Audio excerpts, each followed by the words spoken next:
All right. So hello, everyone. Thanks for joining us. It's a pleasure to see you all here. I'm Varda Tirosh, Chief Customer Officer here at Optimove. And before we'll introduce our panelists, I'm going to do like a short introduction, and then we'll go into that. So basically, like we've gathered this impressive group of panelists today to gain some insights into the transition from blast campaigns into smaller, more targeted and segmented campaigns. When initially considering this transformation, many marketeers are really concerned that doing so will basically harm their revenue and reduce their revenues. Okay, and they're concerned because eventually they're going to reduce the frequency of communicating with their customers and targeting smaller and smaller groups. Now, this is something that I often hear from new customers that are starting to use Optimove, and this is a real concern that they have. But this is not necessarily true, okay? Eventually, this kind of change doesn't happen overnight, okay? It's a gradual change. People start from building more and more segmented groups, and eventually they're using the blast campaigns as some kind of a bucket campaigns that will target the rest of the customers that are not a part of the segmented campaigns. So again, this is something that happened gradually. But in general, once a company reaches a certain tipping point of having enough segmented campaigns running, the overall revenue that coming in general from those campaigns is increasing significantly. Because we all understand that eventually emotionally intelligent communication will increase and improve the revenues that eventually we're going to receive from those kind of campaigns, and will improve loyalty and spend. And as you cater smaller and smaller groups of segments, the average uplift that you can expect to gain from those overall campaigns will eventually grow. Now, in today's panel, we're going to focus on the evolution from in customer marketing from blast campaigns into targeted campaigns. We're going to talk about the challenges and the benefits that's going to be driven from that. And we're going to discuss a little bit where the future is going. So before we're going to jump into the questions, I'm going to let our panelists introduce themselves. So let's start with you, Laszlo. So, hello everyone. My name is Laszlo, and I've been working for Funstage for the last 2.5 years, also together with Optimove, and I'm leading the CRM team in our company with including 6 people. Hi everyone, Giuseppe Vadala from Sisal, the Italian company of gaming and payment services CRM manager. I've been working at Sisal 6 years. Thank you for this opportunity. I'm very glad to be here. Hello everyone, my name is Claus. I come from GVC, where I head up the CRM for the Bwin Sportsbook brand, which got acquired by the group 1 year and a half back. And one of the key topics that we've been going through is actually one of these topics as well, so quite exciting. Eitan, today's an important day for me because up until today, I'm the sector lead of gaming for Google. But actually, before coming here, I gave my laptop back, so I'm no longer at Google. And I'm the Chief Revenue Officer of Sweden. So at the end, I'll be a kind of Optimal, but I want everybody staying at Sweden apartments all around Europe. That's I came here to sell. Cool. All right, thank you, everybody. And let's dive into our first question. And let's start with you, Laszlo. From your experience working in the CRM space, can you please share and tell us a little bit about the evolution of your marketing strategy from spray and pray into segmented campaigns? And while you're talking about this, it would be great if you can refer to the challenges that you faced while doing this, and what are the results and benefits that you've seen? Yeah, so basically when 2.5 years ago I joined the company, we were actually in the middle of the change. The team lead back then hired me and said, we are actually implementing now Optimove, and we would like to take our marketing and CRM strategy to the next level. I was very excited to join the team and, trying to get into this, how we can go from 1 campaign per month to all the customers to a very, very granular campaigning per customer based on his feelings, based on his behavior, based on his events, what he did on the platform of ours. And yeah, of course, it had a lot of challenges, obviously, at the beginning, how we can implement it on our back end, how we can make sure that the templating is correct, how we can integrate all this with our systems.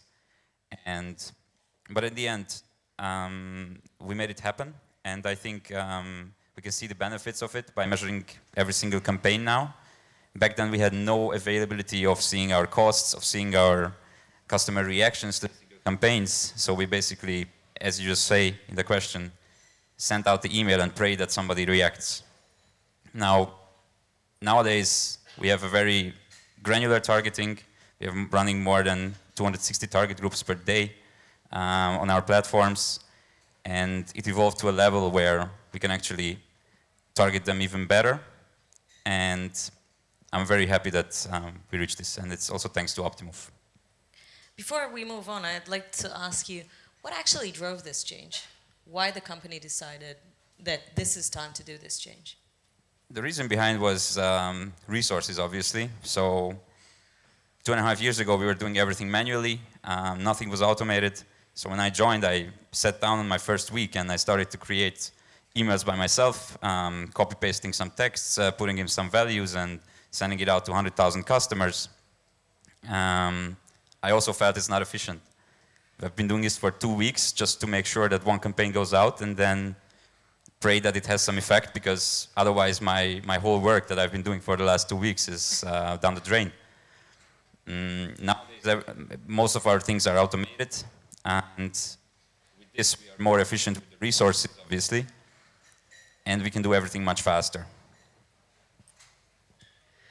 Well, in our case, when I joined Sisal, the CRM approach was basically just spray and pray. It was in 2011, so I had the chance to go through the whole evolution from that time to the current days, where we are going through a change of mentality and culture. So apart from the fact that we invested a lot in people and technology, we are going through this change. So just to give you an example, a few years ago we used to send everything to everybody.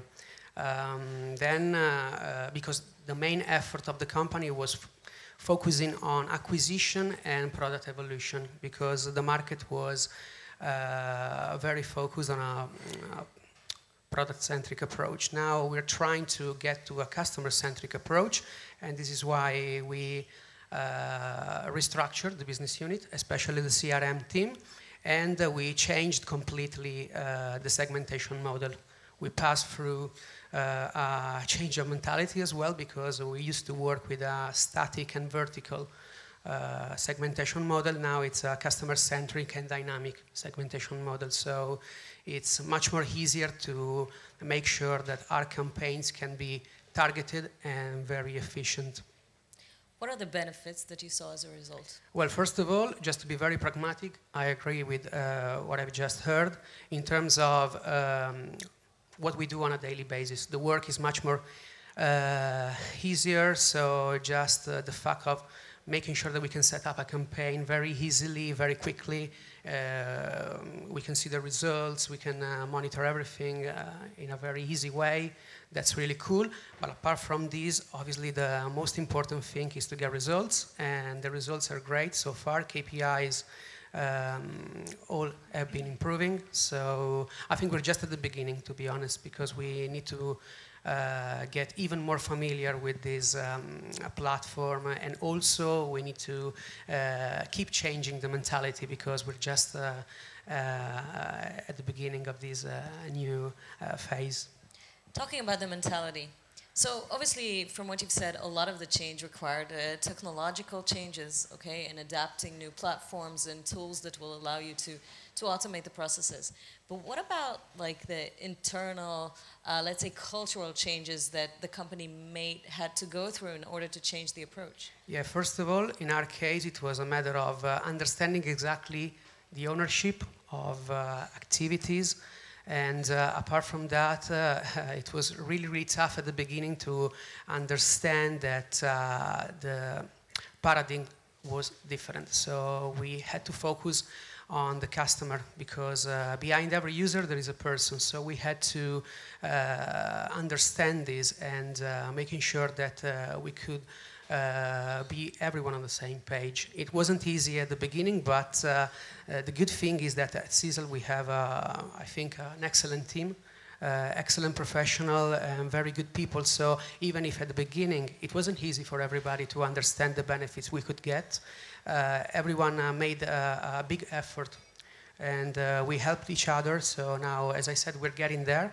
And I think, yeah, just to answer your question, essentially the main issue we had to face was in terms of looking at things in a different way. We're still doing that, but we're improving day by day, even in, just talking about things and seeing how we should monitor results and stuff like that. So I'm pretty satisfied that it didn't took so long like I was expecting. And I mean, the good thing is that we started this process years ago, but with different processes, with different tools. So the mentality wasn't so difficult to be changed lately, but it's never easy to change when there is a transformation. Claus? Yeah, I mean, from our end, it's pretty much the same in terms of the evolution as well.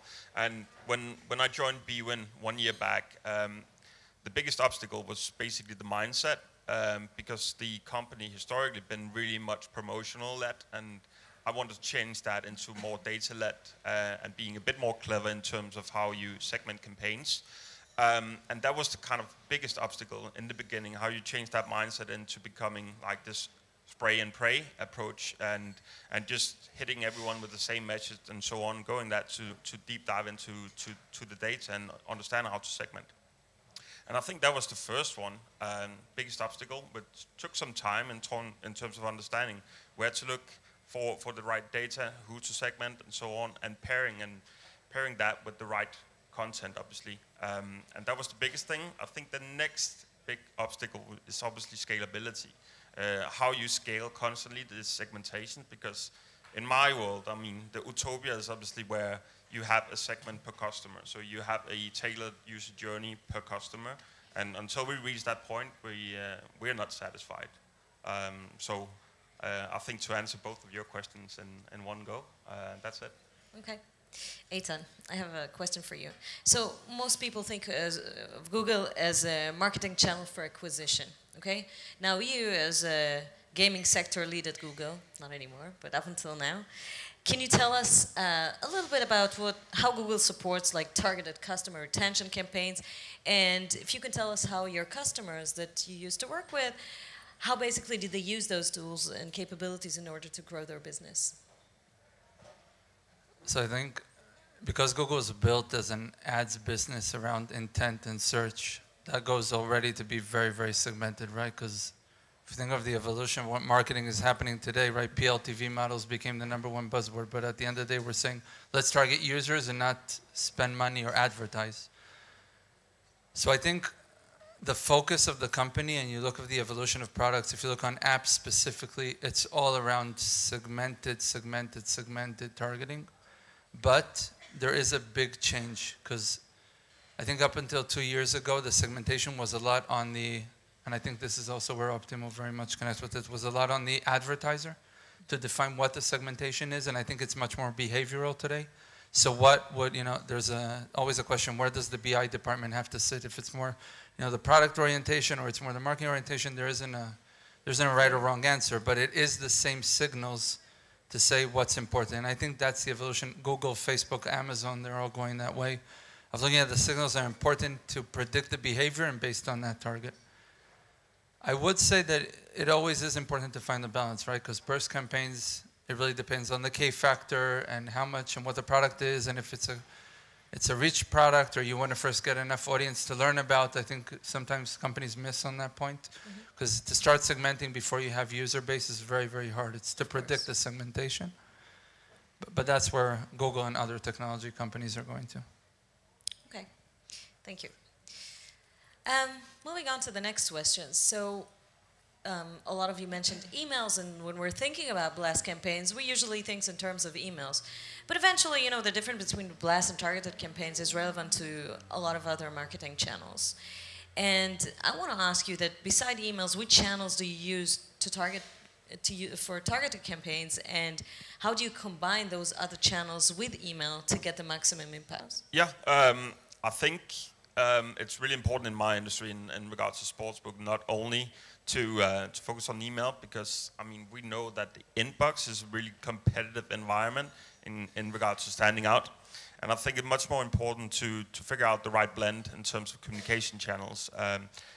By understanding the behavior of the customer in terms of where the customers are active, and then deliver the message accordingly. So within sports betting in general, which is primarily through mobile these days, it's really important to consider that channel as a primary communication channel, and that doesn't only include email, but it also includes SMS, push notifications, and I mean besides that, we do have web push, and we use social media as well, direct mail, old school as well. But I think it's more understanding the right blend of communication to the customers at the right time as well, and not just hanging everything up on the email, because I mean we know how our personal inbox looks like. It's really difficult to stand out. Then you can create a really good subject line, but then I mean that's just one communication. So. Yeah, Any specific channels that you're not using today and you would love to start using and combining into this blend? Well, I think there's still unexploited channels within social media that we haven't really tapped into just yet. From a CRM point of view, that is in regards to Twitter and Instagram as well. And I think we're still far from understanding the right blend through different channels and mixing in social media in order to have the right exposure towards the customer. So yeah, I think the social media attachment is still in kind of unreal territory for us. Mm-hmm. With some of the limitations that this industry has in Facebook and Google in general.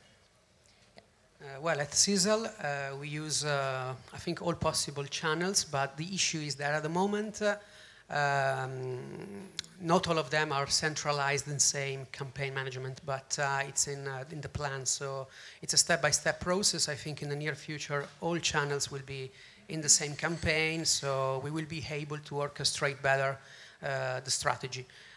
So I think at the moment, for our experience, the best thing to do is try to understand exactly the best channels for that particular customer. So yesterday I attended one workshop here. It was very interesting because the topic was focused on this interest we have at Sisal. I have to say that fortunately in the last couple of years especially, all KPIs in terms of communication improved, especially in the last 8 months, because we are focusing on the best channels to be used for that particular type of customers and segments. So apart from the traditional ones, emails and SMS, we're working on real-time, instant pop-up messaging. We work with push notifications and so on, and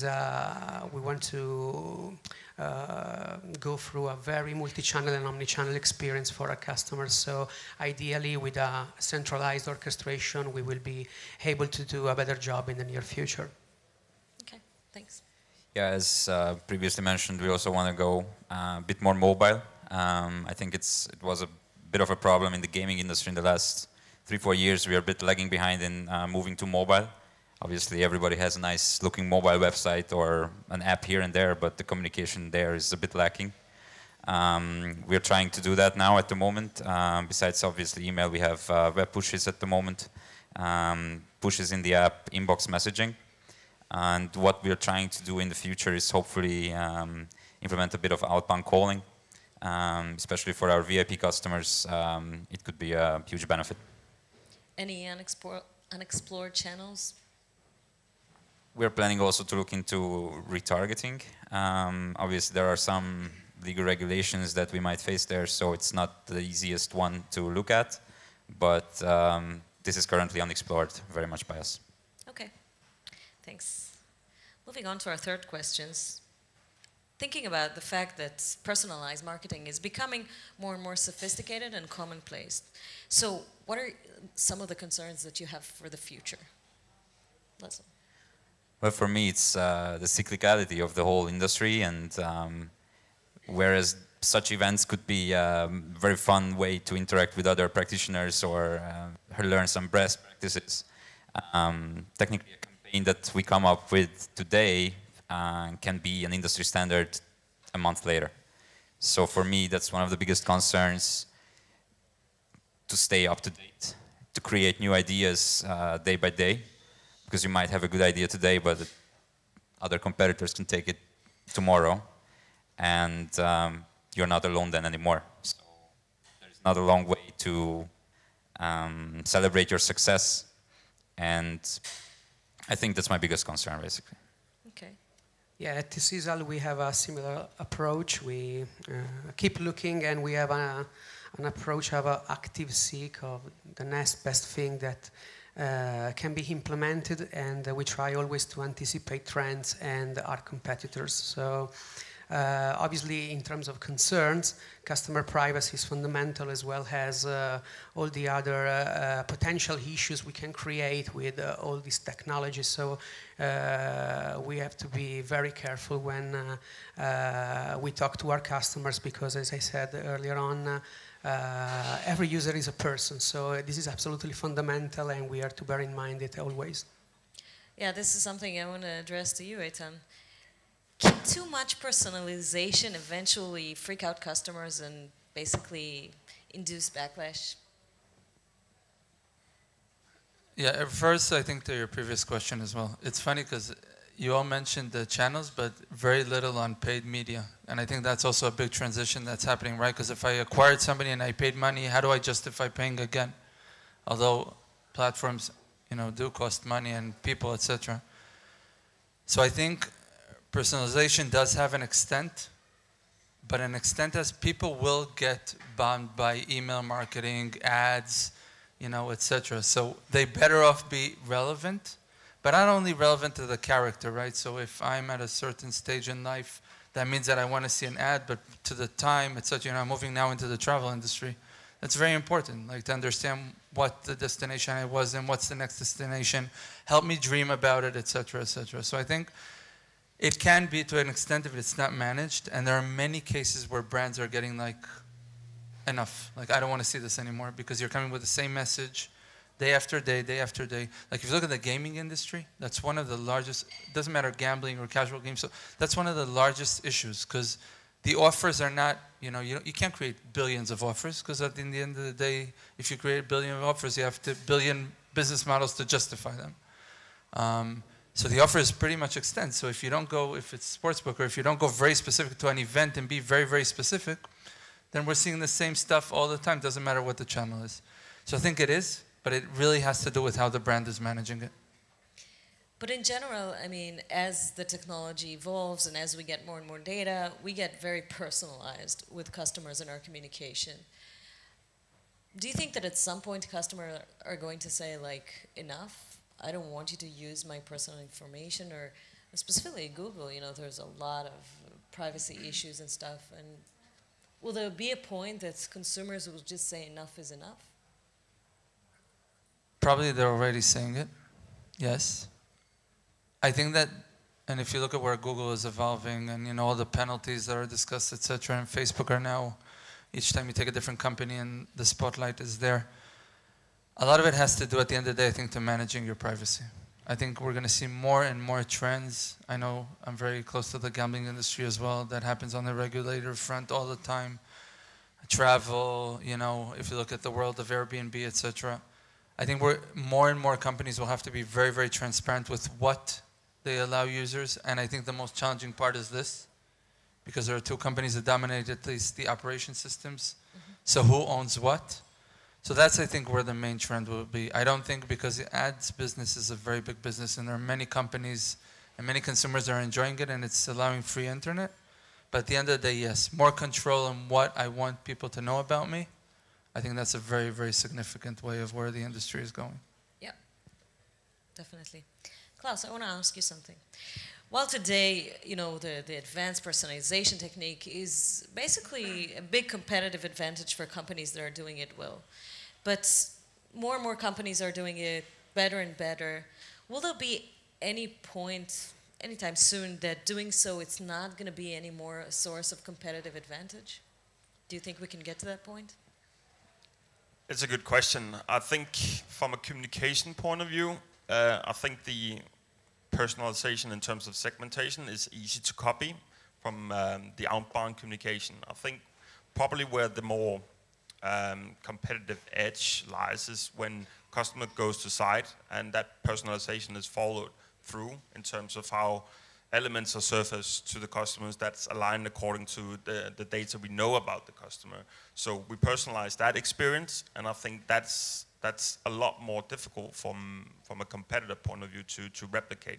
I think the segmentation is a really easy way to kind of bring your kind of CRM up to speed in regards to the competitive aspect. I think where it becomes really interesting is where you put that thing on site, and also how you can put that thing from the site back into the communication. So you create this kind of seamless flow in terms of personalization. So you only so you don't look only on the kind of segmentation aspect in terms of outbound communication.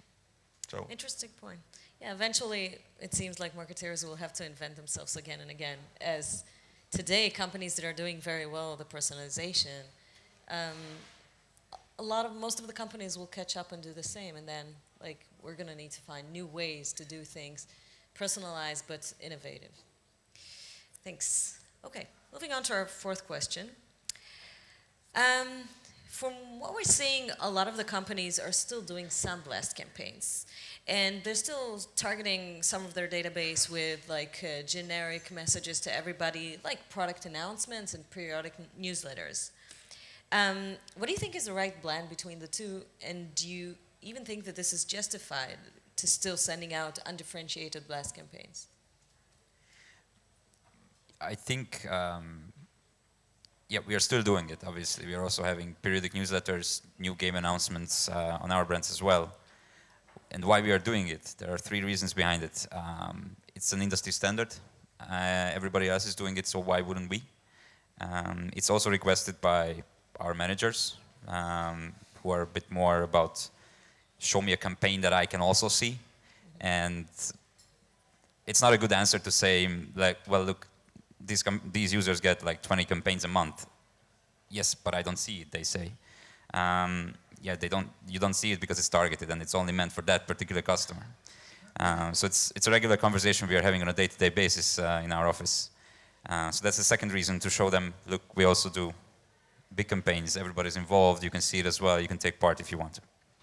And the third one is, with such blast campaigns, you can build a seamless experience around it. You can involve SEO, you can involve marketing, you can involve customer support. So everybody's on the same page, and we can communicate it on a much larger scale than, let's say, a bird campaign only for 20 customers a day. The right blend is hard to grasp, I think. What we are trying to do is more like an 80-20 or a 90-10 rule.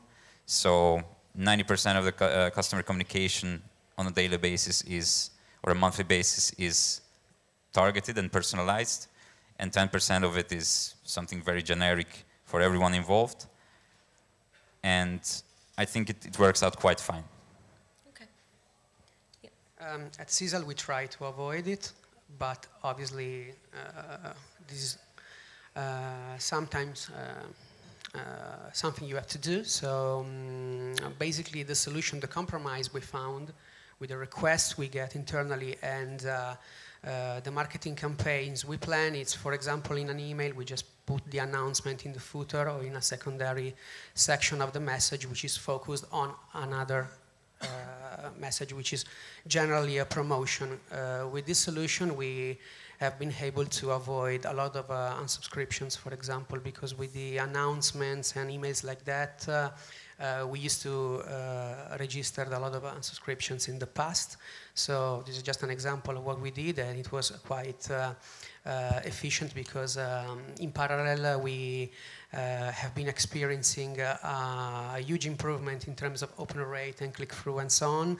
So if in parallel we are able to communicate even more than one message in one campaign, and this is just an example of the emails, but also this can be done on other channels as well, we can get more advantages because we mainly communicate the most important message, even if with a solution like this. Okay, thanks. Yeah, I think it's an interesting one because I agree. It's very much industry phenomenal within our industry, and I think it's primarily driven by proud product teams who want to see their new launches being pushed out. And I think it's very much in the interest of the overall business that from a CRM point of view, you would go in and make a judgment call in terms of understanding would this be relevant to the customer or not, and potentially, as mentioned, use it as a small footer if it's not relevant to that specific customer. Because I think it can be like a double-edged sword in that way if you don't understand the kind of precautions in terms of just blasting this out.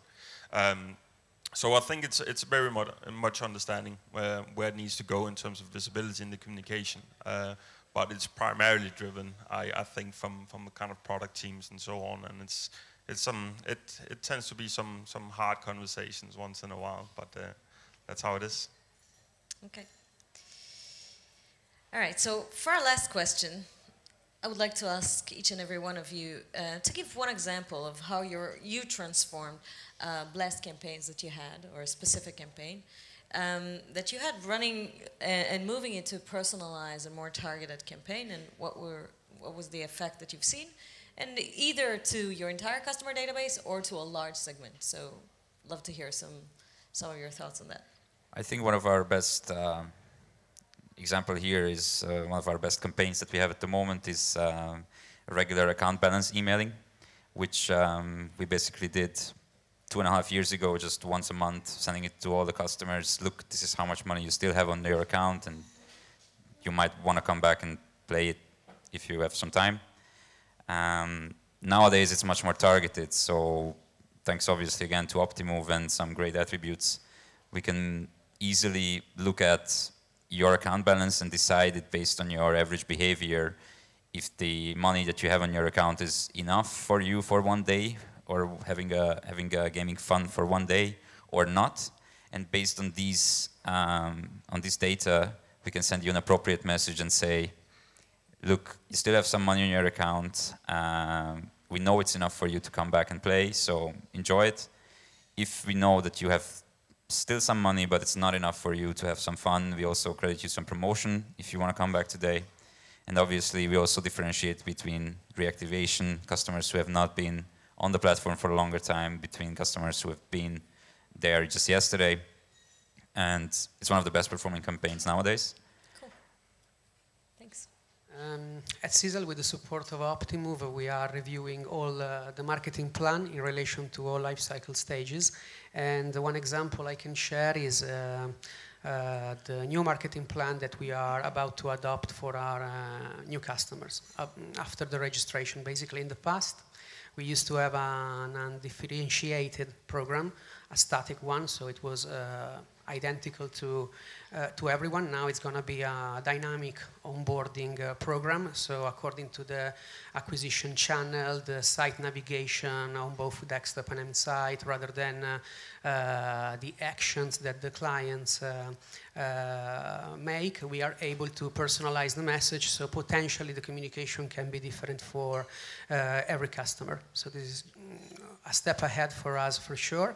And another example could be in relation to how we are treating now lapsed customers, because we used to treat all the potential lapsed customers in the same way, now with the risk of with the churn factor, and we're trying to follow the rhythm of the customer, like yesterday we have seen in one workshop. So yeah. Okay, thanks. Claus? Yeah, and what we're trying to do these days is essentially create a campaign that's on site. And previously, it's been one size fits all. So all customers would receive the same offer and so on. And we're trying to establish a campaign where there's a new offer every day. But that offer will be tailored according to value segmentation and behavioral segments that is pushed through Optimove into our front end. So if the customer is in certain kind of areas, he or she will see a specific tailored offer according to these kind of segmentations as well, which is kind of a big scale thing, because it will be visible to everyone, but the offer will be tailored according to the behaviors and value segmentation. So it's quite exciting. I believe it's going to be effective. I don't know yet, but we're definitely in the process of developing it. Okay, thanks. Eitan, can you share some very creative example that you've seen some of your customers are doing with Google that led to good results? Between burst and segmented, or overall? Overall. Well, I have many, I hope. Yes, without mentioning the names of the company, and it does refer, I think, also to what you just asked, is companies today that know how to really measure the K factor have such a big advantage, because they know exactly when to go from burst to segmented, and they actually make their burst segmented. So I think, I'll give you one example that I'm happy to speak about, is if you look at Plarium, that were recently acquired for a nice amount of money. I think that's... Yeah, we have some representatives. We have here people from Plarium? Here today, yeah. So tell Gabi I'm talking about you.